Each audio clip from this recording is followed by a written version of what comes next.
Hi சில குட்டீஸ், இன்றைக்கி டிப்ஸ் பார்க்கலாமா? நம்ம வீட்டில் வந்து இந்த கவரிங் செயின் எல்லாம் யூஸ் பண்ணிவிட்டு ரொம்ப பழசாச்சு, பாசி பிடிச்சுன்னு சொல்லி மாற்றி வச்சுருப்போம். அப்படிப்பட்ட செயின் எடுத்து திரும்ப நமக்கு ரீயூஸ் பண்ணிக்கலாம்.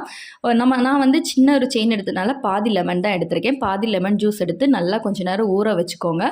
ஊற வைக்கும்போது அழுக்கெல்லாம் அப்படியே இலகி வந்துடும். அப்புறமா லைட்டாக வந்து பேக்கிங் சோடா விட்டு நல்லா மிக்ஸ் பண்ணி கொடுங்க. அந்த நுரையாக வரும். அப்புறமா லைட்டாக தண்ணி வந்து அதில் ஆட் பண்ணிவிட்டு சின்னதாக வந்து ஒரு ஹீட் பண்ணி எடுங்க. ரொம்ப கொதிக்க விட வேண்டாம். லைட்டாக வந்து ஹீட் பண்ணி எடுத்துகிட்டு அந்த தண்ணியிலே நல்லா வந்து அந்த செயினை வந்து அலாசி எடுத்துக்கோங்க.